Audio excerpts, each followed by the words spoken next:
नमस्कार, मी मधुरा वाटवे. मधुराज मेजवानीमध्ये आपलं मनापासून स्वागत. सध्या मटारचा सीझन आहे, तर आज आपण ताज्या फ्रेश मटारपासून मटार पकोडे कसे बनवायचे ते पाहणार आहोत. वरून एकदम कुरकुरीत आणि आतून मऊ असे हे पकोडे खायला तर खूप छान लागतात. चला तर मग वेळ न घालवता आपण रेसिपीला सुरुवात करूयात.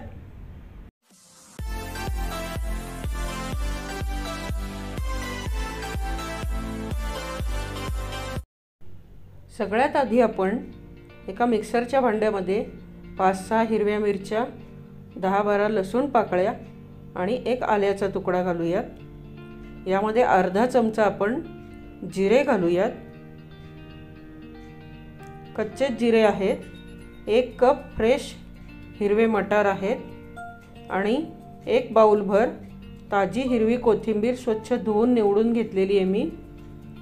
यामध्ये पाणी न घालता आपण हे जाडसर असं वाटून घेणार आहोत. एकदम बारीक नाही आणि एकदम जाडसर नाही, असं हे मी वाटून घेतलेलं आहे.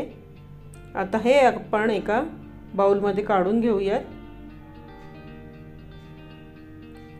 बाउलमध्ये काढलेलं आहे. यामध्ये आपण 1 कप तांदूळाची पिठी घालायची आहे. अर्धा चमचा ओवा हातावरती चोळून घालूयात, त्यामुळे याला वास छान लागतो.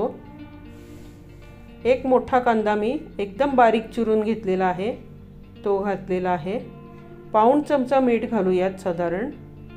पाव चमचा हिंग, पाव चमच्यापेक्षा थोडीशी जास्त हळद घालूयात. हळद घालणं ऑप्शनल आहे, नाही घातलं तरी चालेल, पण हळद औषधी असते, त्यामुळे मी हळद शक्यतो टाळत नाही.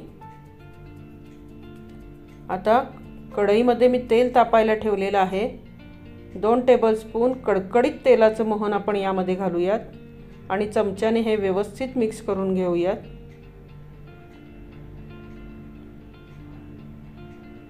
थोडं थोडं पाणी घालत आपण हे सरबरीत असं मिश्रण तयार करूयात.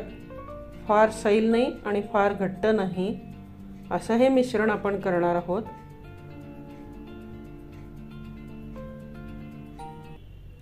यामध्ये आपण सोडा घातलेला नाही आहे. कडकडीत तेलाचं मोहन घातलेलं आहे आणि तांदूळाच्या पिठीमुळे याला छान कुरकुरीतपणा येतो. हे पहा, अशा पद्धतीने मी हे मिश्रण बनवून घेतलेलं आहे. तेल आपलं छान तापलेलं आहे. गॅस मध्यम करून आपण यामध्ये पकोडे सोडायचे आहेत. अगदी छोटे छोटे मी पकोडे सोडते. तुम्ही हव्या त्या आकारामध्ये सोडू शकता. तेल छान तापल्यानंतर मध्यम करायचं आहे गॅस, नाहीतर पकोडे वरून एकदम लालसर होतील लगेच. सुरुवातीला याला एक 10 सेकंद तरी हात लावायचा नाही आहे. 10 सेकंदानंतर आपण झाऱ्याच्या साहाय्याने हे वर खाली करून घ्यायचं आहे. अशा पद्धतीने तुम्ही मटारचे हे पकोडे बनवून पहा या सीझनमध्ये. मला खात्री आहे हे पकोडे तुम्ही वारंवार बनवाल. अतिशय खमंग लागतात. याचा थोडासा रंग बदलेपर्यंत आपण हे तळून घ्यायचे आहे. हे पहा, हे छान लालसर झालेले आहेत. तेल निथळून आपण चाळणीमध्ये काढून घेऊयात. मस्त कुरकुरीत झालेले आहेत. हे पहा, अशाच पद्धतीने आपण हे देखील तेल निथळून काढून घेऊयात.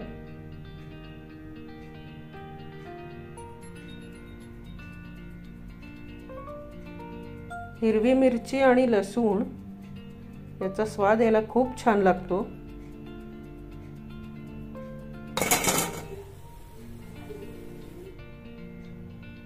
मिरची थोडीशी जास्त घातली तर जास्त खमंगपणा येतो याला.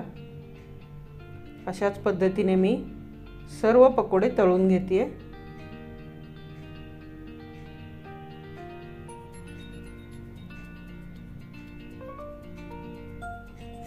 जितके कुरकुरीत हवे असतील तेवढे तुम्ही लालसर तळून घ्यायचे आहेत।